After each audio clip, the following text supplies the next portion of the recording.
Hey everybody, welcome back to the Big Sunday Show. Now look, a terrible crash at a pride parade in Fort Lauderdale, Florida, happened when a truck plowed into the crowd, killing at least one person and hurting one other. Now, right after it happened, the mayor placed blame, well, immediately, without knowing all of the facts. Listen to this. What we saw, it was a terrorist attack on the LGBT community. This is disgusting. We will not stand for this. This is not going to happen in my city or any city. Well, good news for him is that that wasn't a terrorist attack. It did not happen in Fort Lauderdale. It did not happen while he was mayor. And of course, this is a horrible tragedy. The fact of the matter is, we now know, and even at the time when the young man was taken out of the truck, he was wearing a Gay Men's Chorus T-shirt. He said it was an accident. And so now we know that that's a fact. There's actually a statement from the leader of the Gay Men's Chorus there in Fort Lauderdale. He says, our fellow chorus members were those injured, and the driver was also a part of the chorus family. To my knowledge, this was not an attack on the LGBTQ community. We anticipate more details to follow and ask for the community's love and support. So, Lisa, let me just mention this because it seems to be automatic, right? This is a liberal dynamic where there was no details, and it was immediately declared a terrorist attack. Where do you think that comes from? And is that something even fair to say without knowing all of the details, no matter how sure you are? No, of course not. I mean, that's something you want to get absolutely correct, right? And of course, the mayor didn't care about that. He didn't care about the facts. He had a narrative to be pushed. And this is emblematic, Tammy, as you point out, of a broader problem we have in the country right now. We have an epidemic of false narratives. I mean, look over the past few years. How many false narratives have been told by the people in charge or the media where they want to push a narrative instead of the facts that meets their world view? I mean, we see it with the Covington kids story. We saw it with Russiagate. We even see it with the deadly narrative that's being told now about police brutality in America. It's simply not happening. I mean, if you look at the facts, you look at the 2020 data, only 5.3% of the people shot and killed by police were unarmed. And that doesn't include the Michael Browns of the world trying to reach for a police officer's gun. Yet what's the net effect of that? And you look at...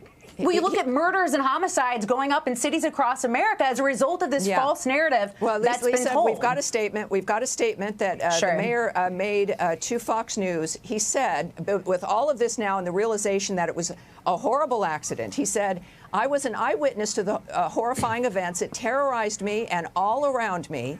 I reported what I saw to law enforcement and had strong concerns about what transpired, concerns for the safety of my community. I feared it could be intentional based on what I saw from mere feet away. Trace, that would have been an appropriate thing to say. Like, I don't know everything that happened. I fear that this might be deliberate. But really, it's almost as though it's expected or desired, or that with everything being about victimhood, that is the only place to go. Is that statement enough from the mayor? The statement is the weakest walkback I have ever seen for a couple of reasons. One, he says, well, I was terrorized. Well, that's not what you said. You said it was a terrorist attack. And then he goes on to say, you know, we've got problems and this kind of thing shouldn't happen in our town. And you think, wait a minute, you absolutely said these absolute lies. And the fact he said, quoting, it was deliberate. He went on to say it was premeditated and it was targeted against a specific person, meaning Deborah Wasserman Schultz. All of that was false. And the question becomes, you know, you wonder if President Trump were still in office, if he would have went on to say, and all of this is being ginned up by the rhetoric in the Oval Office. That's kind of the pattern that he was going on, jumping to these conclusions and then trying to walk it back, saying, well, I just told them what I saw. No, you didn't. You gave them an exact lie after lie after lie of something that has zero evidence to back it up. And you know, Leo, this is the kind of thing that all minority groups are experiencing from the left, is this encouragement to feel as though anything horrible can happen to you in a deliberate manner, that your fellow Americans. Now, I'm not saying hate crimes don't happen. We know that there are problems this country has to work on, absolutely. But isn't that enough? Do we need to see every single thing? It's like the cancel culture. Every single thing is a problem.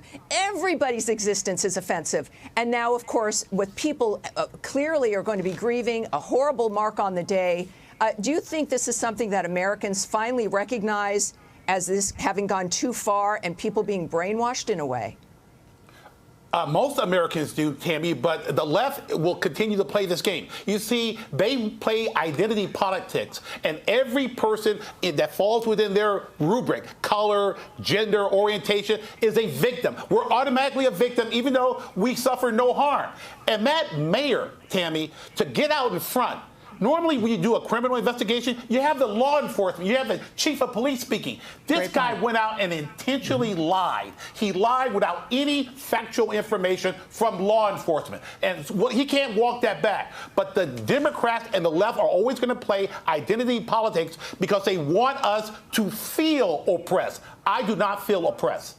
Well, I think that's pretty obvious. I think all of us don't right here. So this is great stuff. Great. Thank you, Leo. Hi, everyone. I'm Brian Kilmeade. I want you to do me a favor. I want you to click to subscribe to the Fox News YouTube page. This is the only way that I know for sure that you're not going to miss any great commentary, any great news bites, any great interviews coming your way on Fox. You can get it all here on YouTube. So subscribe right now.